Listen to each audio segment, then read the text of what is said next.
पिटाई बहुत खाई है, Oh. खासतौर पे अम्मी से। The guest that I have with me today is very mysterious, or at least he seems to be. बाहर के हर किस्म के लोगों से आपने बात करनी है बिल्कुल। और डिफरेंट तरीके से बात करनी है। गेस वो जो एक मेरा बिहेवियर चेंज है वो इसलिए भी है क्यों आपको जाहिर नहीं होने देना कौन सी बात पसंद आई है कौन सी नहीं।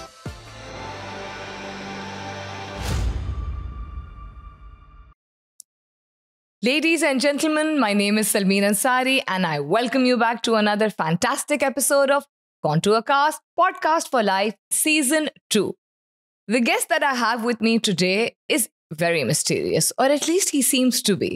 It's just जब उनसे conversation शुरू की जाती है तो फिर बड़े आहिस्ता आहिस्ता करके उनके मुख्तलिफ folds के बारे में पता चलता है.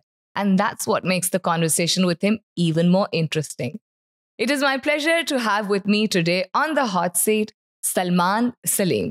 Assalamu alaikum and welcome to the show. Walaikum assalam. Thank you for inviting me to this podcast.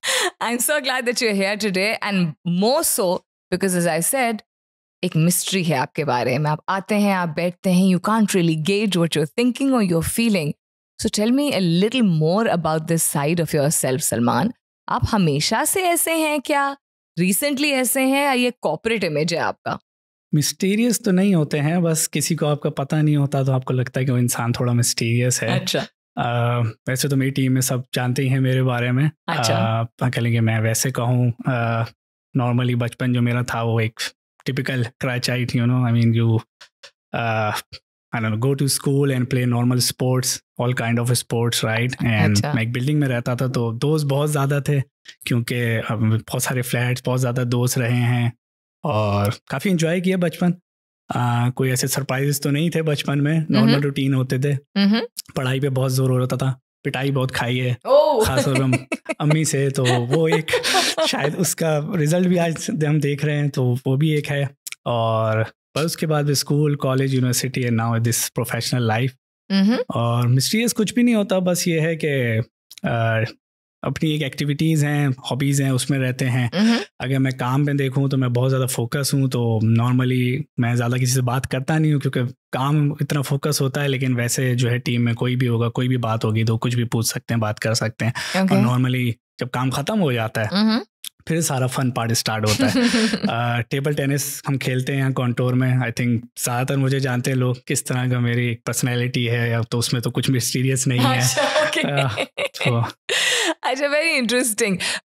The fact that शायद आपको नहीं अंदाजा है या शायद कोई पहली दफ़ा मिले तो इसलिए लगता है, it's actually a very big complement because आप बड़ी खामोशी से, बड़े तहम्मुल के साथ बैठे होते हैं और कोई अगर कोई बात कर रहा होता है तो आप एक ऐसा एक्सप्रेशन मेंटेन करते हैं और आपकी बॉडी लैंग्वेज ऐसी होती है कि ये नहीं पता चलता है कि आपको वो बात कैसी लगी है, which I think is a big plus कि अच्छी लगी है तब भी नहीं पता चल रहा, बुरी लगी है तब भी नहीं। But let me pick up on a couple of things that you said. आपने कहा हर तरह की गेम्स खेली, तो हर तरह की गेम्स में जनरली तो पाकिस्तानी बच्चे क्रिकेट खेलते हैं, लेकिन games like may be gulli danda कभी खेला है? गुल्ली डंडा खेला है, पिट्ठू, पैलतूच, आई डोंट नो, अब तो नाम भी याद नहीं है, ऐसे गेम्स खेले हैं। तो ऐसा कोई गेम तो नहीं है जो हमने नहीं खेला हो। सारे ही खेले हैं। और फिर वो सीजन्स आते थे ना, तो रमज़ान में रात को बैडमिंटन सीजन हो रहा है, अभी टेबल टेनिस लगी तो वो खेल रहे हैं, क्रिकेट, फुटबॉल, बास्केटबॉल, जो होता था हर किस्म के स्पोर्ट्स खेल रहे हैं। और ऑब्वियसली फिर वो फाइनेंस वाली सिचुएशन होती थी, बॉल आपकी फट गई है, ख़राब हो गई, अब क्रिकेट तो हो नहीं सकती थी, तो फिर ये है कि जो मिला, जो गेम समझ आया वो शुरू कर दिया। ये भी बड़ी अच्छी बात है, वो एक इनोसेंस का एज होता है, तो फिर जिस भी चीज़ में मज़ा आ जाए उसको पिकअप कर लेते हैं। एक और बात पिकअप करते हैं आपकी कॉन्वर्सेशन से, आपने कहा अम्मी की खूब पिटाई खाई और खूब फिर पढ़ा भी और उसका अच्छा रिजल्ट हम अब देख रहे हैं। That means that your family was very keen on good education, right? And उसका रिजल्ट आप उसका क्रेडिट आप दे रहे हैं कि उस पुश की वजह से you were able to come to where you are today. So let's delve into a little more into your माहौल at home. Was it different from what it is today? कुछ चेंजेस तो आए होंगे, and how different was it from the corporate world that you are working in? थोड़ा तो change आया है obviously. उस वक्त दो भाई हैं मेरे, तो हम साथ रहते थे, तो काफ़ी एक यूनिटी होती थी और वो खेलते थे आपस में, वो एक अलग इन्वायरमेंट था।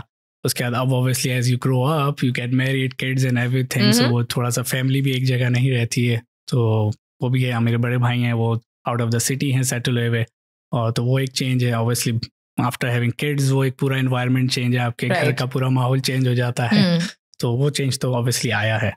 कॉर्पोरेट में तो इतना मुझे नहीं लगता कोई ऐसा चेंज मुझे फील हुआ है, वो तो I think last 12 years is I think it's the same, because I was always working in the IT industry, so कुछ ज़्यादा चेंज फील नहीं हुआ even when I changed company. So okay, wonderful.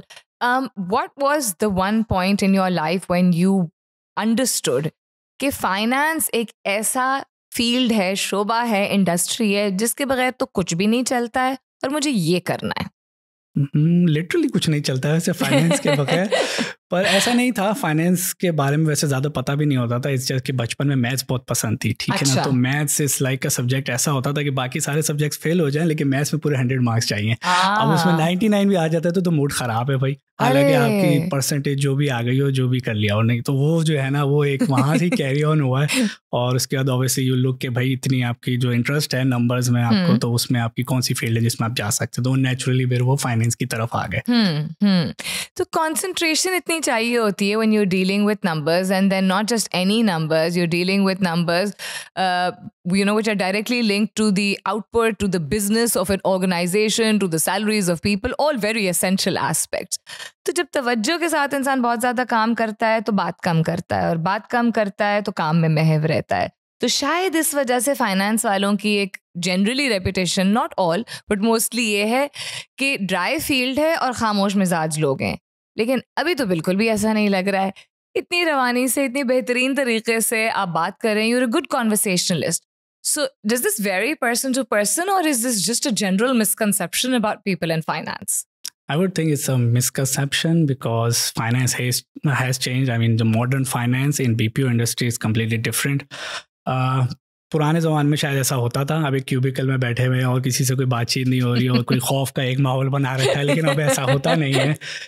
काम ज़ाहिर है कॉम्प्लिकेटेड है, numbers wise mistake नहीं हो सकती, तो आपको फोकस करना पड़ता है। लेकिन आई थिंक अब तो जिस तरह से रोल चेंज हुआ है, मेरे ख्याल से 50% जो है वो अब कम्युनिकेशन है आपकी, ठीक है ना, और हम हर किस्म के लोगों से बात करते हैं। इनफैक्ट मेरे ख्याल से अगर हम कंपेयर करें बाकी सब डिपार्टमेंट से, सबसे ज़्यादा तो हमें जो है कम्युनिकेशन करनी पड़ती है। कस्टमर अवेयरनेस तो नेचुरल है बैंक्स पर, उसके अलावा आपको सारे एम्प्लॉय से करना है, ठीक है ना, प्रोफेशनल सर्विस, कस्टमर सपोर्ट, वो सारे एम्प्लॉइज से अपने बातचीत करनी है। उसके अलावा गवर्नमेंट एजेंसीज, ऑडिटर्स, बैंक्स तो हो ही गए हैं, और कंसल्टेंट्स, बाहर के हर किस्म के लोगों से आपने बात करनी है, और डिफरेंट तरीके से बात करनी है, ठीक है ना। तो आई गेस वो जो एक मेरा बिहेवियर चेंज है वो इसलिए भी है क्यों आपको जाहिर नहीं होने देना कौन सी बात पसंद आई है, कौन सी नहीं आई है, तो वो चेंज होती रहती है, हर किस्म के इंसान से बात करनी है, तो वो ज़रूरी है। अच्छा सलमान, ATEX which जिनके साथ आपका सबसे ज़्यादा कोऑर्डिनेशन रहता है, that is your domain, and then because of that domain you end up conversing and working with people from Scandinavian countries, from Pakistan, and then also the absolute opposite side, Australia, if I'm not mistaken. तो इतने multiple cultures को understand करके, and then उनके financial systems in terms of the culture of the country, also in the policies that they have there, तो लोगों के रवैये भी थोड़े different होते हैं ना। और हमारे पाकिस्तान में financial systems are still evolving and we're still learning because we're still a young country. So when you started working with people from multiple cultures, was it 1, challenging, 2, inspiring, or 3, scary? I think all of it. क्योंकि normally आप यहाँ तो बहुत use to हैं, right, क्योंकि यहाँ तो communication भी इजी है, कल्चर भी सेम है, तो बहुत इजी होता है इस टीम में काम करना, कराची के अंदर है या पाकिस्तान में, ठीक है। लेकिन जब बाहर इतने मुल्कों के साथ आपने जो है डिफरेंट लोगों के साथ बात करनी है, तो सबसे पहले तो मसला ये हो जाता है कि उनका नाम ही प्रोनाउंस नहीं होता है। तो वो एक खौफ लगा होता है कि गलत प्रोनाउंस ना करते हैं कुछ, तो वो पहले तो जो है ना उसको आपको सीखना पड़ता है। उसके ऑब्वियसली फिर आप सीख लेते हैं किस तरह से आपने करेक्ट प्रोनाउंसिएशन पता करनी है कॉल से पहले या पहली मीटिंग से, एक वो चीज़ है, ठीक है। ऑब्वियसली चैलेंजिंग है क्योंकि सबका एक अपना कल्चर है, एक अपनी थिंकिंग है, ठीक है, इवन उनके काम करने के तरीके भी अलग अलग होते हैं, ठीक है ना। हमारे यहाँ मैं कहूँगा हम लोग कुछ वर्कोहॉलिक हैं, काम कर रहे हैं 10-12 घंटे कर रहे हैं, खाने का नहीं पता, कुछ नहीं पता, डेडलाइन है, करना है, ठीक है। रात को नींद नहीं आ रही भाई, डेडलाइन निकल गई, काम पूरा नहीं हुआ, सुबह आ जाएंगे जल्दी फिर कर लेंगे। तो वहाँ इस तरह से नहीं होता, ठीक है ना। वहाँ उनका है कि भाई 8 आवर्स है, इसी में काम करना है, नहीं हुआ तो दे आर कम्प्लीटली चिल के ठीक है भाई अब निकल आएंगे और उस पर काम करेंगे, अब कुछ नहीं हो सकता। इवन अगर हम बात करेंगे मीटिंग्स में, तो हम मीटिंग्स के दौरान कभी ऐसा सोच नहीं सकते कि यार मीटिंग जो है ना बीच में हम कट करें और बंद करें और चले जाएं किसी भी काम से। तो वो लेकिन नॉर्मली मीटिंग के दौरान भी अगर उनका लंच आवर आ गया या कोई भी उनको हुआ तो they are like okay back, we are going for lunch, और हाफ एन आवर के बाद फिर बात करेंगे। तो ये एक बड़ा डिफरेंट है, obviously you learn from it, और उससे आपको भी पता चलता है कि भाई वर्क लाइफ बैलेंस किस तरह से मेंटेन करना और इम्पोर्टेंस कितनी है उसकी, क्योंकि हमारे यहाँ उस तरह कॉन्सेप्ट है नहीं। तो वो एक अच्छी चीज़ है आई गेस। अच्छा, it's very interesting you know how you shared के डिफरेंट कल्चर्स में सबसे पहले तो नाम ही बोलना सीख ले इंसान उनका, एंड देन नाम उनकी प्रोनाउंसिएशन के मुताबिक, because our alphabet is different, theirs is different, and then I can just imagine right now Salman कि अगर किसी ऑस्ट्रेलियन कॉलीग ने कुछ बोला होगा तो वही चीज़ उसने किस तलफ़्फ़ुज़ के साथ बोली होगी, एंड देन किसी स्कैंडिनेवियन या किस तरह। कोई interesting stories related to different cultures? Well depend करता है, लैंग्वेज बैरियर की वजह से तो बहुत सी फ़नी चीज़ें हो जाती हैं। मुझे याद है जर्मनी में हमने एक वेंडर को कॉल की, तो I was on call, obviously उनको इंग्लिश नहीं आती थी और मुझे जर्मन नहीं आती, तो I was like no English, English is like no English, no English. वो एक अजीब, मतलब आप कम्युनिकेट नहीं कर सकते, ठीक है। और इटली में हमारे यहाँ होता है कि एक हमारे कंसल्टेंट है, उनको इंग्लिश नहीं आती, ठीक है। तो हमने इंटरप्रेटर रखा हुआ होता है कि हमारे पास एक जो है ना जो इटालियन फाइनेंस में हम उनको रखते हैं कि भाई हम बोलेंगे इंग्लिश में, आप जो है इटालियन में इनको समझाएगा। और जब हम बात कर रहे होते हैं ना तो उनको कुछ समझ नहीं आ रही थी, तो normally after every 2 minutes Ellora, okay Ellora, तो इट्स लाइक ठीक है, ये चल रहा है। तो ये एक है funny side of it, but communication wise होता है और हमें भी बड़ा कंट्रोल करना पड़ता है क्योंकि हम यूज्ड टू नहीं है, राइट। बहुत सी बार कॉल्स पे क्योंकि काम इतना हो रहा होता है, हम बहुत सी बार ना फ्रस्ट्रेट होके नहीं ये ऐसे नहीं होगा, ओके वो सडनली आप उर्दू भी निकल सकती है, तो वो जो है ना वो बड़ा हमें कंट्रोल करना पड़ता है। और ये उनकी तरफ से भी है। असल में हमारे यहाँ प्रॉब्लम ये होता है कि हम सोचते हैं शायद हमारे साइड से ये, और हम बहुत ज़्यादा कॉन्शियस हो जाते हैं, राइट। ये उनके लिए भी सेम प्रॉब्लम्स हैं, ठीक है ना। स्पेशली हम टॉकिंग अबाउट जो कंट्रीज इंग्लिश वहाँ पे जहाँ पे कॉमन नहीं है, लाइक आप फिनलैंड ले लें, इटली ले लें, जर्मनी, यू नो, तो उनके अभी यही प्रॉब्लम्स हैं, वो कंफर्टेबल नहीं है, उनके अभी वो अपनी लैंग्वेज में समटाइम्स बोल जाते हैं, तो वो भी एक होता है। और उसमें आप आई गेस ज़्यादा कंफर्टेबल होते हैं, हमें पता होता है, और वो भी सेम चीज़ें फेस कर रहे हैं जो हम फेस कर रहे हैं। So I'm just imagining now जो अभी आपने बात की है कि बात करते करते हाँ ना यार आपके मुंह से निकल जाए तो आगे से दूसरा बंदा कहे वी या कोई और अपनी ज़बान में, फिर क्या करते हैं? कवर अप कर लेते हैं, कवर करते हैं। और क्या, हम नॉर्मली तो कोशिश करते हैं कि छोटी उर्दू, मतलब लाइक नई और स्मॉल वर्ड्स निकले तो हम अज्यूम करते हैं सुना ही नहीं, चलो भाई आगे चल पड़ते हैं। अच्छा मुझे ये बताइए, सिस्टम्स एवोल्यूशन की काफ़ी होना शुरू हुई है, specially in a place like contour, and I'm talking about finance systems, and I'm talking about automation, and I'm talking about making things easier for the customer and consumer. So would you like to shed some light on some processes which you can share, which are not confidential, yeah, some approaches or some softwares which have really enabled you to be a step ahead? हमारे यहाँ वैसे काफ़ी अभी भी traditional finance follow किया जाता है, even working में भी, बट पीपीओ इंडस्ट्री और जो हमारी आईटी साइड है उसमें बहुत ज़्यादा प्रोसेस ऑटोमेशन आ गई है।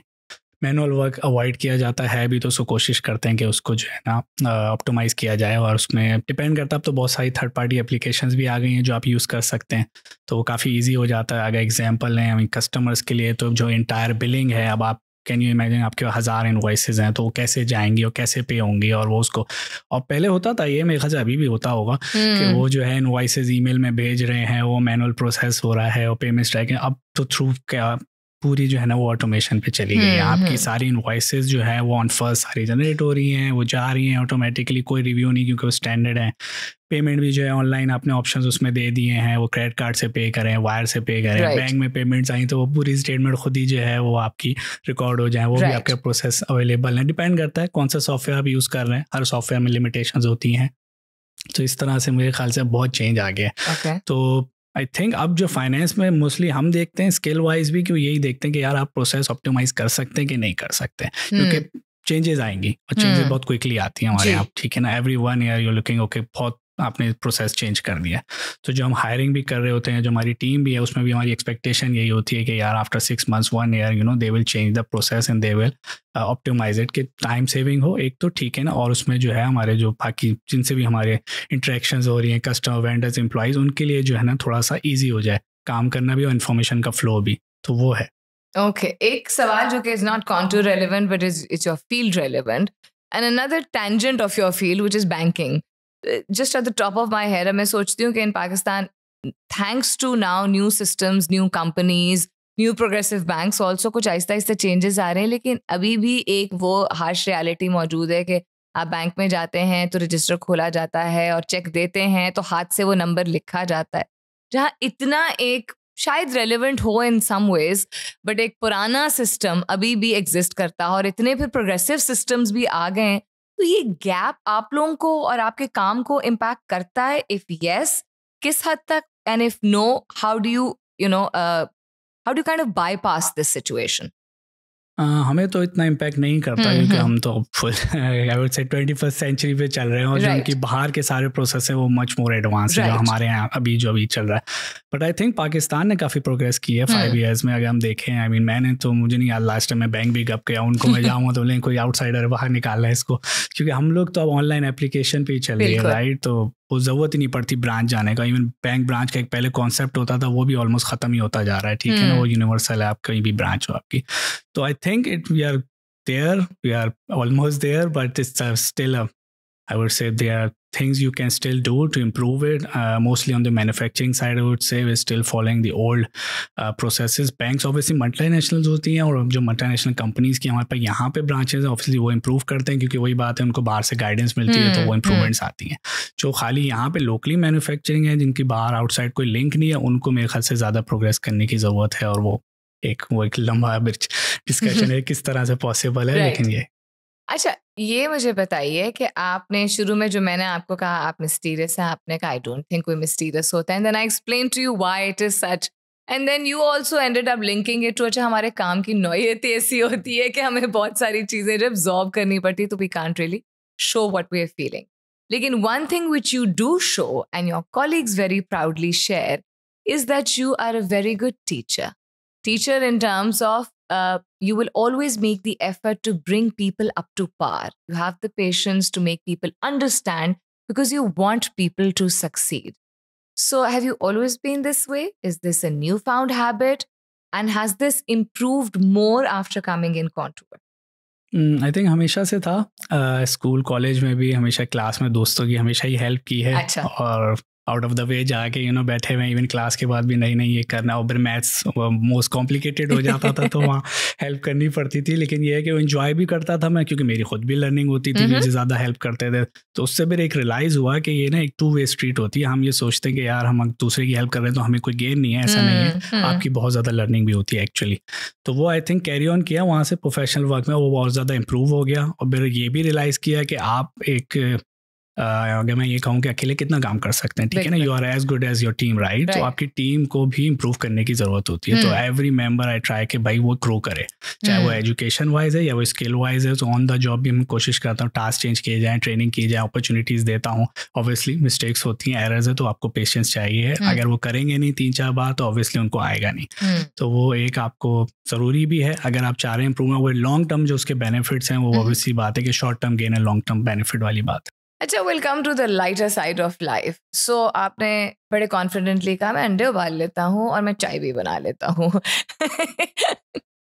और बहुत इंटरेस्टिंग बातें तो है वो आप कर ही रहे हैं, ये नहीं कहूँगी बातें बना लेते हैं. But is there a point where you feel that there are more things that you've learned to do, not cooking necessarily, at home since you've become a family man?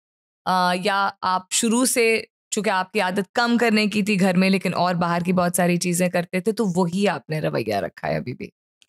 थोड़ा बहुत चेंज आता है ऑब्वियसली. हैविंग किड्स तो थोड़ा आपको भी change होना पड़ता है और बहुत सी नई चीज़ें आप सीखते भी हैं बच्चों को लेके भी.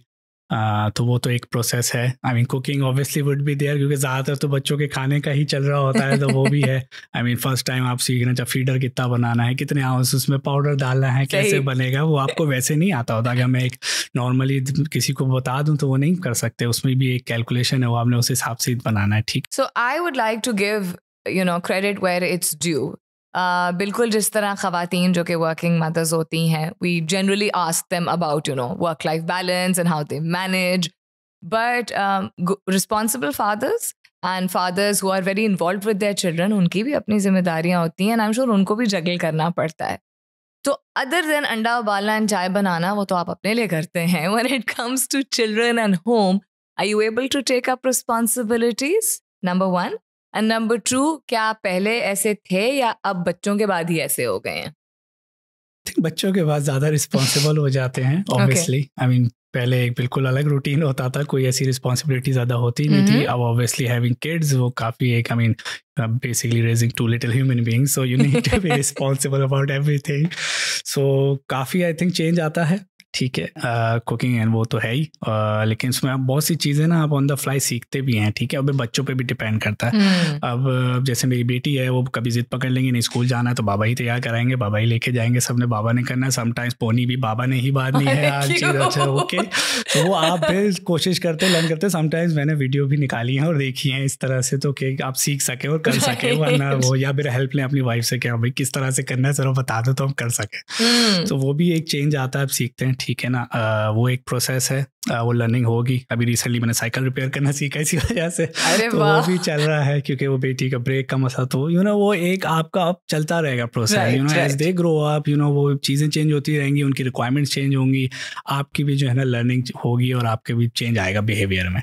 तो वो ये है. बाकी रिलेशनशिप्स को लेके आई थिंक चेंज ये आता है कि आप बहुत ज़्यादा आई वुड से कि उनको ज़्यादा अप्रिशिएट करते हैं रिलेशनशिप को, स्पेशली जो आपका पेरेंट्स के साथ है, क्योंकि फिर आपको रियलाइज़ होता है कि आपने क्या हाल किया होगा अपने पेरेंट्स का. यस, वो एक मेरे ख्याल से आपको बहुत बेकदर होने लगती है और आप कोशिश करते हैं पेरेंट्स के साथ भी ज़्यादा टाइम स्पेंड किया जाए, और show your love and respect and everything, appreciation. वो भी एक आई थिंक चेंज आता है.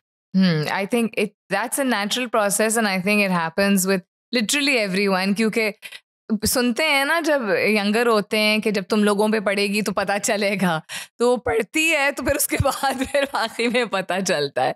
अच्छा, I mean I'm sure you have 2 children. अच्छा, is it a boy and a girl? अच्छा, तो is it in your case also true that daddy's girl and mama's boy? अच्छा, okay. I think this also tends to be very interesting and a very beautiful combination. कि वो एक different किस्म की affinity and association जो है वो develop हो जाती है. Okay, let's come back a little towards not work as such, but ethics in life are very important. तो वो इंसान अगर अपनी पर्सनल लाइफ में भी रखता है और प्रोफेशनल लाइफ में भी रखता है तो आइडियल है.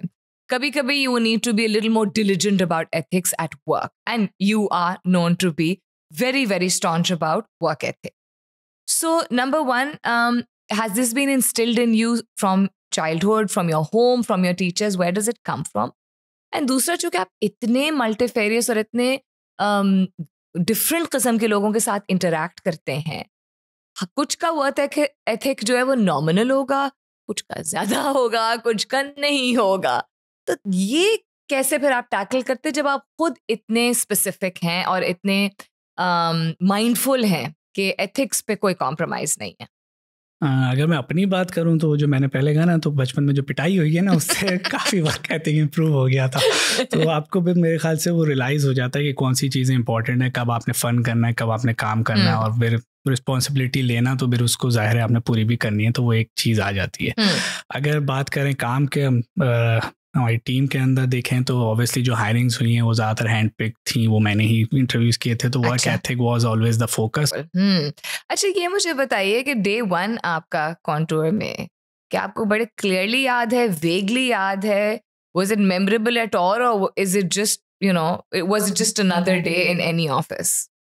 कॉन्टूर डे 1 आई थिंक एक बहुत बड़ा बंच था जो उन्होंने पेपर का मुझे दिया था साइन करने का, और क्योंकि मैं इतना यूज्ड टू नहीं हूँ पेपर का, तो आई वाज लाइक ओके ये इतने सारे अभी साइन करने और पढ़ने. ओके, और मेरी मैनेजर भी थोड़ी सरप्राइज होगी क्योंकि वो भी यूज्ड टू नहीं है. मैंने कहा ना उनके अभी इस तरह का कॉन्सेप्ट है नहीं, उनके अभी ज़्यादातर ऑनलाइन होता है, डिजिटल सिग्नेचर हो रहे हैं, कॉन्ट्रैक्ट्स हो रहे हैं सब.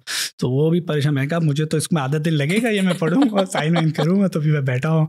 तो वो एक फ़नी था और सरप्राइज था. लेकिन ये है कि बस आई थिंक डे 1 तो मेरे ख्याल से इसी चीज़ में निकल जाता है कॉन्टूर में. अगर हम बात करें ये जो हमारी ओरिएंटेशन होती है और जो सारे डॉक्यूमेंटेशन है, बाकी ये कि जो टीम थी मेरी, जब उनसे हमारी बात हुई तो वो एक काफ़ी थोड़ा सा था कि भाई ये काफ़ी डिफरेंट कंट्रीज़ में है और सबका कल्चर अलग है. तो वो भी थोड़ा एक था कि यार अपनी एफर्ट को थोड़ा बढ़ाना पड़ेगा और काफ़ी पहले ही आपको जो है ना उसके लिए तैयार होना पड़ेगा.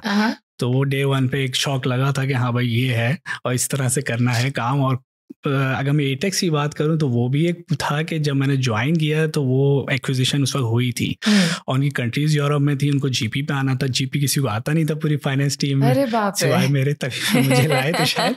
लेकिन वो एक था कि मैं टाइटैनिक पे आया हूँ और वो डूब रही है और उसको संभालना है। तो काफ़ी आई थिंक उसके बहुत हार्ड वर्क रहा है 6 months में, इवन टीम के साथ भी, कि वो सारी चेंजेस करना, प्रॉपर चीज़ों को सही करना सारा, तो काफ़ी उसमें टाइम लगा। लेकिन ये है कि डे 1 में अंदाज़ा हो गया था कि क्या होने वाला है अगले 6 महीने और साल में। ठीक, so that's a very very big responsibility put on your very very strong shoulders.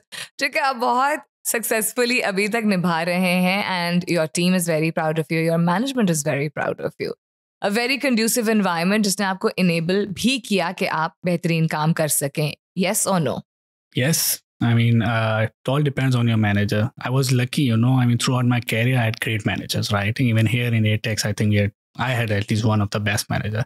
So वो उन्होंने काफ़ी इनेबल किया, वो आपको मोटिवेट भी करते थे। कभी उन्होंने ये नहीं कहा होगा कि भाई ये काम नहीं करना है या ये काम जो है, मतलब कोई भी काम होता था ये है कि मैं दूसरी जो मेरी आउटसाइड जो मेरे जॉब रोल होता था, मैं वो फाइल्स भी जो है ना ओपन करके उसको भी समझना हूँ, क्योंकि मेरी एक लर्निंग का है हमेशा से, तो मैं जो है ना वो करूँगा ही, उसको आप रोक नहीं सकते कि भाई ये आपका टास्क है, आपने यही करना है। लेकिन अच्छी चीज़ ये थी कि उन्होंने कभी इसको माइंड नहीं किया, ठीक है। और जब मैं उसमें कोई पॉजिटिव चीज़ लेके आता था, कोई चेंजेस मैं उसको आइडेंटिफाई करता था, तो वो हमेशा जो है ना एक वो 2 वे ओपन डोर पॉलिसी होती है कि ठीक है भाई करें इसको, क्योंकि वो हमेशा फोकस करते हैं कि भाई इंप्रूवमेंट आ रही है तो हमें क्यों हर्ज होगा। हमारे यहाँ इस तरह होता है लोकली कि आप जो है चेंजेस ना लाएं और जो कहा है वही करना है, जो आपका काम है बस वही करना है, तो ऐसा नहीं होता। लेकिन बाहर जो है वो इस तरह का कॉन्सेप्ट नहीं है। बाहर तो ये है कि अगर आप कोई चीज़ लाएंगे तो वो तो अप्रिशिएट करते हैं उसको। इनफैक्ट उसी तरह से आप जो है ना हाईलाइट होते हैं कि हाँ भाई आपके पास की स्किल है, आप स्किल कर रहे हैं अपने आप को और आप दूसरी चीज़ों में भी इन्वॉल्व हो रहे हैं। ओके, अच्छा, I picked up one thing from one of the answers that you gave कि बड़ा अच्छा एक्सपीरियंस रहता है इनिशियली अगर इंटिमिडेटिंग हो डिफरेंट कल्चर्स के लोगों के साथ बात करना, लेकिन सीखने को बहुत कुछ मिलता है। फिर आपने ये भी जिक्र किया कि उनको जब उठ के जाना होता है लंच पे या आपने किसी पर्सनल काम से उनको योगा पे जाना है या डिनर पे जाना, दिल go and they will take work as work, not work as life. So देखिए, देख के इम्प्रेस होना एक और चीज़ होती है, खुद अपनी ज़िंदगी में अपनाना एक और चीज़ होती है। Is there anything that you feel even a little bit that you have been able to adopt as a mindset and practically also in your own life from other cultures? No, I think this was important, you know, work-life balance. So इसको तो I think काफ़ी adopt किया मैंने इसी वजह से कि आपको ये टाइम अगर चले गया तो वापस नहीं आएगा, right? Your kids grow up, so you need to spend time with your family as well. So वो बहुत इंपॉर्टेंट हो जाता है। और काम को भी अगर देखा जाए ना तो फ्रेश माइंड से जो काम होता है वो एक डिफरेंट होता है। Sometimes you get stuck in something, no point in wasting time there, right? तो अगर आपसे 8 घंटे हो गए आप एक काम में लगे हुए, वो नहीं हो रहा, तो it's better you know just take a day off, just go and spend time with your family, tomorrow you know come fresh and then try it again. वो भी वर्कआउट हो जाता है मोस्टली, तो वो ज़रूरी है। और उसके मेरे ख्याल से मैंने यही चीज़ उनसे तो यही अडॉप्ट की है कि आप अपनी फैमिली को ज़रूर फोकस करें, क्योंकि work is obviously it's your job, you are doing it but it's not your whole life, so you need to understand this. हमारे यहाँ थोड़ा पाकिस्तानी कल्चर चेंज होने में आई थिंक टाइम लगेगा। IT इंडस्ट्री में ज़्यादा कॉमन हो गया, लोग इस चीज़ को अब समझ रहे हैं। अगर हम कोटोर को देखें स्पेशली तो उनका तो इंटायर फोकस होता है कि वर्क लाइफ बैलेंस मेंटेन हो उस पर। लेकिन बाकी ऑब्वियसली कंपनीज को उसमें करनी पड़ेगी प्रोग्रेस। तो ये एक उनसे हमने आई कैस अडॉप्ट किया इंटायरली, क्या वर्क लाइफ बैलेंस ज़रूरी है। So you just said right now कि कभी अगर ज़रूरत पड़े और ब्रेक लेने की ज़रूरत हो because you realize that you know your family needs a little more time, so you'll take a day off and spend it with them. So what's an ideal day with your family like for you? Depends. Normally weekends पे होता है, अगर मैं day of ले लेता हूँ it's the outing, right? इन कराची में आप ज़्यादा है नहीं ऑप्शंस, लेकिन ये है कि बच्चों के साथ आउटिंग होती है तो एक अच्छा पूरा दिन आपका स्पेंड होता है। बच्चे भी इंजॉय करते हैं क्योंकि वो एक है उनको प्ले एरिया जाना है और जो भी है स्विमिंग पूल और व्हाटएवर, तो वो एक पूरा दिन मेरे लिए अगर आइडियल होता है कि जिसमें जो रिलैक्सिंग हो, तो वो एक ही चीज़ है कि एक आउटिंग हो प्रॉपर, ठीक है ना? सुबह आप दिन में निकले हैं और मोस्टली कोशिश ये होती है शाम में आ जाए। कराची का ट्रैफिक जिस तरह का है ना, तो वो एक हमेशा जो है ना पॉइंट ऑफ कॉन्फ्लिक्ट है, क्योंकि मेरी वाइफ जो है उनको इतना इशू नहीं होता, मैं उनको बताता हूँ कि गाड़ी मैं ड्राइव कर रहा हूँ तो थोड़ा सा तो ठीक है, तो वो एक है प्रॉब्लम। तो मैं टाइमिंग बहुत ज़्यादा उस हिसाब से प्लान करता हूँ, लेकिन हर ट्रैफिक को देख के। और ये है कि अच्छी आउटिंग अगर पूरे दिन की होती है तो मेरे लिए तो यही है कि एक अच्छी आउटिंग फैमिली के साथ उसमें रिलैक्सिंग हो, तो आप चार्ज हो जाते हैं आगे, यू नो 1 मंथ के लिए। हाँ भाई चले आप, ठीक है। Wonderful. अच्छा, wife का आपने जिक्र किया. If it's not too personal to ask, you sound like you're a comfortable, happy man, you know, content with your life, content with where you are. So I would like to assume that you also have a very supportive life partner. Actually, jokes apart, not assuming, but the conversations that we've had, उससे थोड़ा सा ये अंदाजा हुआ है that you have a supportive life partner. उससे कितना फर्क पड़ता है इंसान की अपनी फोकस और ग्रोथ पे? आई थिंक 100% फ़र्क पड़ता है. आई थिंक अगर आप प्रोफेशनल सक्सेस की बात करते हैं तो वो ऑलमोस्ट 50% क्रेडिट तो आपके लाइफ पार्टनर को जाता है. तो उसके बगैर पॉसिबल नहीं है, क्योंकि हम फैमिली, बच्चे ज़ाहिर पीछे छोड़ के आते हैं, तो वो हमें एक माय होता है कि भाई हमें फ़िक्र करने की कोई ज़रूरत नहीं है, क्योंकि आपकी लाइफ पार्टनर उसको देख रही है. ठीक है, लेकिन एक अंडरस्टैंडिंग भी है, राइट? क्योंकि समटाइम्स आपको ज़रूरत भी पड़ती है. हमारे डेडलाइंस होती हैं, समटाइम आपको लेट काम करना है, समटाइम आपको होती हैं इस तरह की चीज़ें जहाँ उन्हें कवर करना पड़ता है. तो वो एक अंडरस्टैंडिंग है, और वो बहुत आपको, मुझे ख्याल से वो इंपॉर्टेंट भी है. अदरवाइज़ आप प्रोफेशनल लाइफ में मेरे ख्याल से आप स्ट्रगल करेंगे अगर आपके पास वो सपोर्ट ना हो. तो वो मेरे ख्याल से बहुत, I would give 100% credit there, कि जो भी सक्सेस है उसमें जो है ना, आई गेस उनका तो इंटायरली 100% रोल है. अच्छा जी Salman, it's almost time to wrap up the conversation. Personal professional aspects, आपकी पर्सनालिटी के बारे में बड़ी इंटरेस्टिंग चीज़ें पता चली, बल्कि आपने काफ़ी ही फ्लूइड और स्पीडी तरीके से बहुत कुछ बता दिया आज हमें. So it was definitely very engaging. The conversation was very engaging. तो एक चीज़ विच मेरे दिमाग में उस वक्त से चल रही है, पहला सवाल जो था और उसका जवाब जो आपने दिया था कि हर तरह की गेम्स खेली हैं, जो भी सीजनल गेम्स होती थी, you would make do with the little resources. So क्या बिल्कुल गेम्स खेलना छोड़ दिए हैं अभी? ठीक है, टाइम नहीं होता, या अब उतना शौक नहीं रहा? नहीं, शौक तो उतना ही है. टाइम थोड़ा अब लिमिटेड हो जाता है, ऑब्वियसली फैमिली, बच्चे सब है. लेकिन टेबल टेनिस रेगुलरली खेलता हूँ मैं कॉन्टोर में. आई गेस कॉन्टोर को थोड़े और गेम्स बढ़ाने पड़ेंगे, इंट्रोड्यूस करने पड़ेंगे, तो शायद और बढ़ जाएगा. गुड मैसेज आउट देयर भाई, कॉन्टोर को और गेम्स बढ़ाने पड़ेंगे. तो ये है. बाकी ये है कि इसके आउटसाइड टेबल टेनिस जो भी पॉसिबल हो सके एट होम, अगर, लेकिन बहुत लिमिटेड टाइम होता है, और ज़्यादातर इंडोर स्पोर्ट्स, तो वही खेल सकते हैं, बैडमिंटन वगैरह. कोई पर्टिकुलर रीजन कि table tennis, is it the flow of it, is it the energy that it gives you? Everything, but it's just a liking, right? So मैं टेबल टेनिस enjoy करता हूँ, तो ठीक है, और अच्छा खेल भी लेते हैं गलती से थोड़ा, तो ठीक है. So खेलना and जीतना is also important for you? I guess, yes.